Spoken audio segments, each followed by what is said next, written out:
precios y por supuesto cómo impactan en la inflación. Platicamos esta noche vía telefónica con Mario Di Costanzo, él es consultor financiero. Mario, bienvenido a Reporte MN. Al contrario, muy buenas noches, un saludo a ti y a todo tu auditorio. De entrada, Mario, preguntarte si este precio de 30 pesos y unos centavos más para el litro de gasolina premium es histórico, si se había visto antes, y preguntarte también si no se caería ya en una mala práctica por parte de los gasolineros, es decir, si está el conflicto internacional, si hay un empuje en los precios internacionales de los energéticos, pero llegar hasta más de 30 pesos. Mira, desde luego que sí, desde luego, a ver, están sucediendo varias cosas en el mercado, particularmente en el mercado de los energéticos. Primero, el aumento en el precio del petróleo, que además el precio del petróleo representa entre el 56 y el 58% del costo de la gasolina. Esto es importante porque evidentemente el aumento en los precios internacionales del petróleo han tenido estos incrementos, ¿no? Ahora, ¿qué ha hecho el gobierno? Que es también importante señalarlo. Ustedes recordarán que a principios del año el gobierno subió el IEPS, que es el impuesto especial sobre producción y servicios, que se paga por la venta de cada litro de gasolina. El consumidor paga más o menos en promedio 6 pesos de IEPS por cada litro de gasolina que adquiere. El gobierno desde principios del año otorgó un estímulo fiscal precisamente para que los expendedores de gasolina no repercutieran este aumento en los consumidores.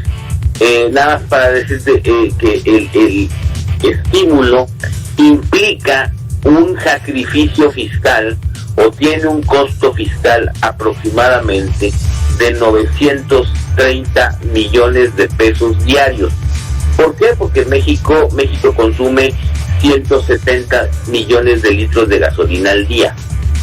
Ahora bien, ese estímulo pues iba acorde con precios del orden de los 60, 70 dólares por barril.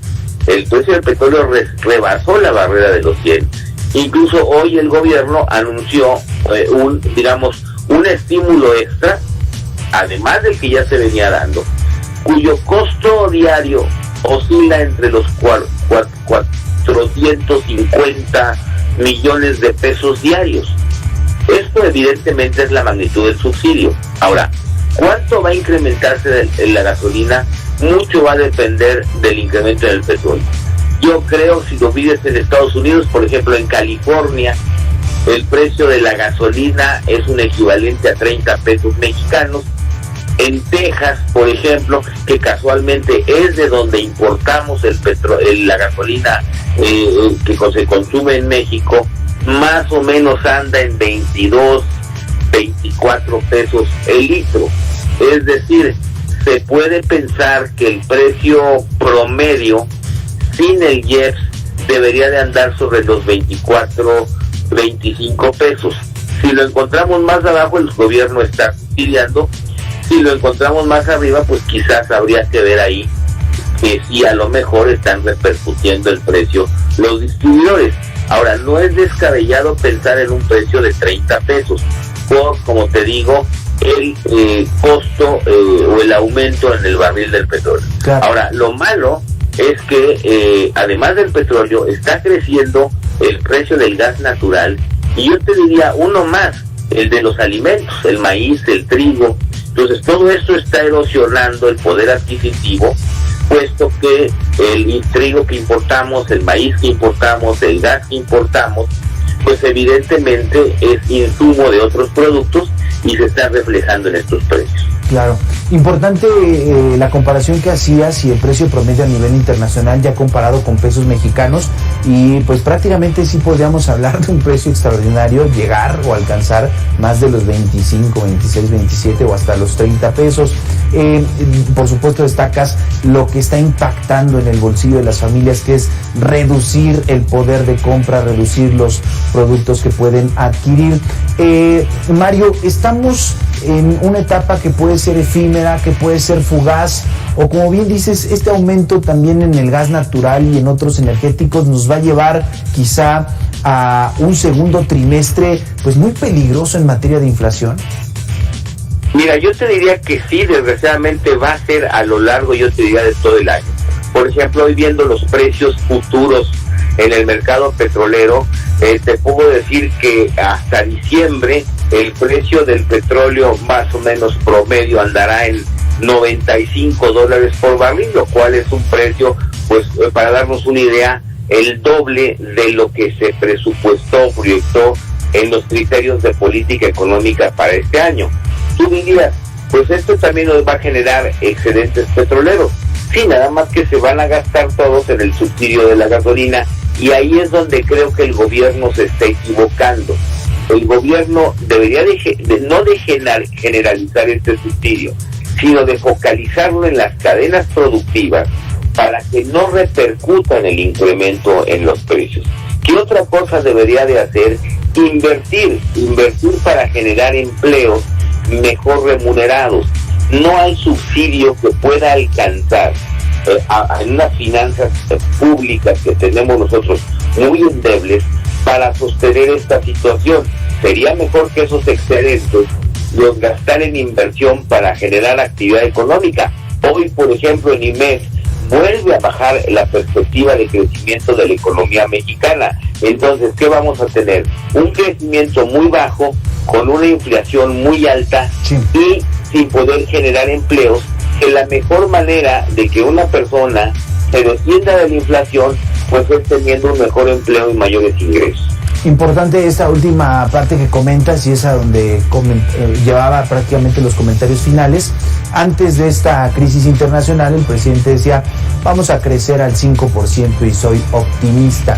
Hoy, con el panorama, la pandemia, por supuesto, el conflicto internacional, la inflación, el aumento en el precio de los combustibles, ¿es factible que haya esos buenos empleos, que haya ese desarrollo económico? No decir el 5%, pero sí por lo menos mantener esa recuperación que se tenía en perspectiva ante la pandemia. Será muy complicado mantenerla. Hoy las estimaciones ubican el probable crecimiento de la economía mexicana en menos de 2%, 1.9, 1.8, 2%, algunas otras agencias que dan esas estimaciones. Pero el problema es que si el gobierno no hace nada y no desarrollamos un plan B, pues menos vamos a poder sostener ese crecimiento. ¿Cuál sería ese plan B de entrada? Pues dos. Uno, primero, mayor inversión pública con estos excedentes petroleros. Crear movimiento económico, mantenimiento de carreteras, mantenimiento de puentes, sí, un programa de expansión de gasto financiado con estos excedentes. Y otro, mejorar y dar estímulos a la inversión privada, por lo menos darle certidumbre jurídica y no estarse peleando con la inversión privada para que fluyan las inversiones. En los primeros 2 meses del año ya empezaron otra vez los extranjeros a deshacerse, a vender bonos de deuda mexicanas. No los quieren porque ven a México ya como un mal pagador. Eso es muy dañino para la economía mexicana porque evidentemente aleja a los inversionistas, y lo que requerimos ahorita es captar las inversiones, por ejemplo, que están dejando Rusia por lo que está pasando, están buscando a dónde caer, y en lugar de que México las atraiga, pues andamos con discusiones, yo te diría, pues de guerra, como lo que se está dando en la reforma eléctrica, que más allá de meternos de fondo al tema de la reforma eléctrica, pues es un mal mensaje a los inversionistas de afuera, es un mal mensaje lo que ha sucedido con el aeropuerto, es un mal mensaje que el gobierno mexicano no esté generando esta certidumbre jurídica, y eso pues lo estamos pagando con empleos, con crecimiento económico. Mario Di Constanzo, muchísimas gracias por estos minutos para Reporte MN. Importante el tema de que si no hay crecimiento, no hay empleo, no hay poder adquisitivo que alcance, y por otro lado, pues no vemos ese escenario de confianza en la inversión. Muchísimas gracias por estos minutos para Reporte MN. Al contrario, muy buenas noches y un saludo aquí a todo tu auditorio. Mario Di Constanzo, consultor financiero.